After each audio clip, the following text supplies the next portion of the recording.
নমস্কার বন্ধুরা, আবার একটা দারুণ সাথে রেসিপির সাথে পুতুলের পাকশালা রান্নাঘরে আপনাদের স্বাগত জানাই। আজকে একটা অন্য রেসিপি আপনাদের সাথে শেয়ার করব। রেসিপিটা শেষ পর্যন্ত দেখতে থাকুন। রেসিপিটা ভালো লাগলে লাইক, শেয়ার, কমেন্ট অবশ্যই করবেন। আর রেসিপিটা যদি সত্যিই ভালো লেগে থাকে তো অবশ্যই বাড়িতে ট্রাই করবেন। করে একটা লাইক আর একটা কমেন্ট করবেন। আপনার একটা লাইক, একটা কমেন্ট আমাকে মোটিভেট করে আরও নিত্য নতুন রেসিপি বানাবার জন্য। তো চলুন শেষ পর্যন্ত রেসিপিটা দেখতে থাকুন। রেসিপিটা ভালো লাগলে অবশ্যই চ্যানেলটা সাবস্ক্রাইব করে পাশে থাকবেন। চলুন রেসিপিটা শুরু করা যাক। আজকে তৈরি করব একটা নিরামিষ রেসিপি, সেটা পটল দিয়ে। তো এখানে আমি পটল নিয়েছি একদম কচি রেখে।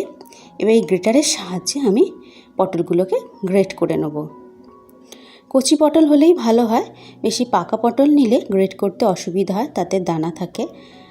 তো আমি একটু নরম পটল যেগুলো হয় সেগুলো দেখেই নিয়েছি, তাতে দানা ভাবটা কমও থাকবে আর রেসিপিটা করতে ভালো হবে। আর যদি দানা থাকেও সেই দানাগুলোকে একটু বেছে বেছে ফেলে দিতে হবে। তো একটা গ্রেটারের সাহায্যে আমি পটলগুলোকে গ্রেট করে নিচ্ছি। ভিডিওটা শেষ পর্যন্ত দেখার জন্য আপনাদের কাছে অনুরোধ রইল বন্ধুরা। আর ভিডিওটা যদি ভালো লেগে থাকে তো লাইক, শেয়ার, কমেন্ট অবশ্যই করবে, চ্যানেলটা সাবস্ক্রাইব করে পাশে থাকবেন। তো এইভাবে আমি সব পটলগুলোকে গ্রেট করে নিয়েছি, আর যেগুলো একটু একটু দানা ছিল সেই দানাগুলোকেও ফেলে দিয়েছি। এরপরে এতে আমি দিয়ে দেবো অল্প পরিমাণে নুন। নুন দিলে পটলটা নরম হয়ে যাবে আর পটল থেকে একটু জল বেরোবে।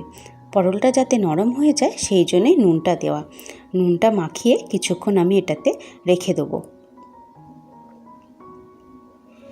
আমি এখানে নিয়েছি ছোলার ডাল, এক বাটির মতো ছোলার ডাল নিয়েছি। ছোলার ডালটাকে ভালো করে ভিজিয়ে নিয়েছি। ছোলার ডালটা ভালো মতো ভিজে গেছে। এবার এই ডালটা একটু পেস্ট বানিয়ে নেব। একটা কড়াই বসিয়ে দিয়েছি, কড়াইতে দিয়ে দিলাম সর্ষের তেল। এই সর্ষের তেলে এবার দিয়ে দেবো আমি এই পটলটা থেকে জল বেরিয়েছে, সেই জলটা আমি ফেলে দিয়ে এখানে পটলটা দিয়ে দিলাম। এবার পটলটাকে ভালো মতো ভাজা ভাজা করে নেব। দিয়ে দেবো অল্প পরিমাণে একটু হলুদ,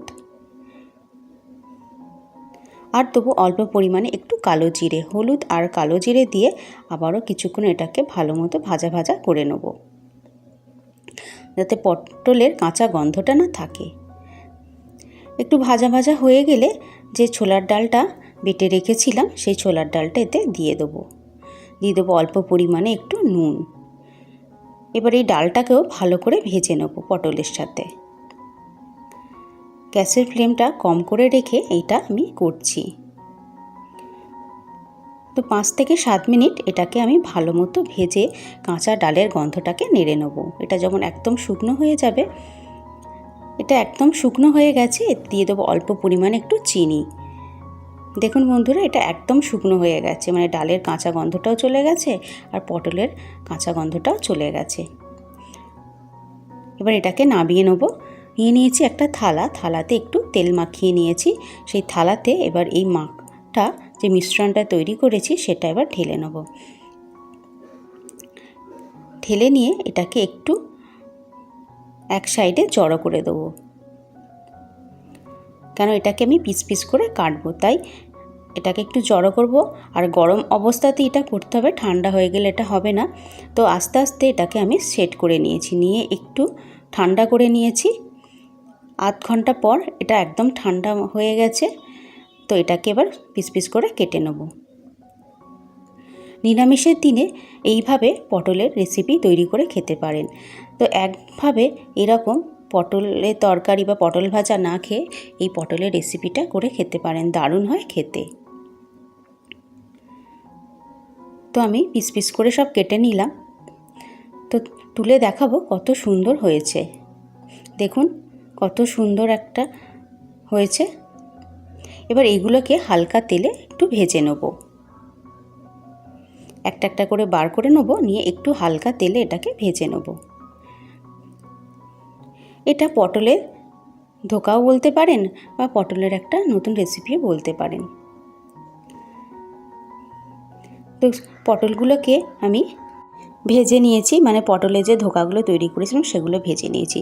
সেই কড়াইতে অল্প পরিমাণে একটু তেল দিয়ে দিলাম একটু জিরে ফোড়ন, শুকনো লঙ্কা ফোড়ন আর একটু আদাটা দিয়ে একটু ভেজে নিয়ে এখানে টমেটো একটা পেস্ট বানিয়েছিলাম, 2টো টমেটো দিয়ে সেটা দিয়ে দিলাম আন্দাজ মতো লঙ্কার গুঁড়ো, হলুদ গুঁড়ো আর অল্প পরিমাণে একটু জিরের গুঁড়ো দিয়ে মশলাটা একটু ভাজা ভাজা করে নিলাম। দিয়ে দিলাম অল্প পরিমাণে নুন আর চিনি। এবার মশলাটাকে ভালো করে কষিয়ে নেব। কষানো হয়ে গেলে মশলা থেকে যখন তেল ছেড়ে দেবে দিয়ে দেবো অল্প পরিমাণে জল। খুব জল দেবো না, অল্প পরিমাণে জল দিয়েই যে ধোকাগুলো ভেজে রেখেছিলাম পটলের সেগুলো দিয়ে দেবো। দেখুন এগুলো আমি হালকা করে একটু ভেজে নিয়েছি, সেগুলোই দিয়ে দিলাম। তো এটাকে 5 থেকে 7 মিনিট একটু ফুটিয়ে নেব। 5 থেকে 7 মিনিট গ্যাসের ফ্লেমটা হাই করে রেখে এটাকে ফুটিয়ে নেব, নিয়ে উল্টে পাল্টে দেবো যাতে এগুলোর ভেতরে একটু মশলা ঢুকে যায়।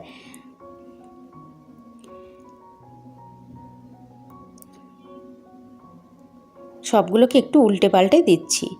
5 থেকে 7 মিনিট পর এটা রেডি হয়ে যাবে। তো এটা হয়ে গেছে, এর থেকে বেশি আর এটা ফোটাবার দরকার নেই, তাহলে এটা একদম ভেঙে যেতে পারে। তো রেডি আমাদের একটা নিরামিষ পটলের রেসিপি। ভিডিওটা কেমন লাগলো অবশ্যই কমেন্ট করে জানাবেন। ভালো লাগলে লাইক, শেয়ার, কমেন্ট, চ্যানেলটা সাবস্ক্রাইব করে পাশে থাকবেন। আরও নিত্য নতুন রান্নার ভিডিও বা রেসিপি পাওয়ার জন্য ভিডিওটা দেখার জন্য অসংখ্য ধন্যবাদ। সবাই ভালো থাকবেন, সুস্থ থাকবেন আর আমার সাথে থাকবেন।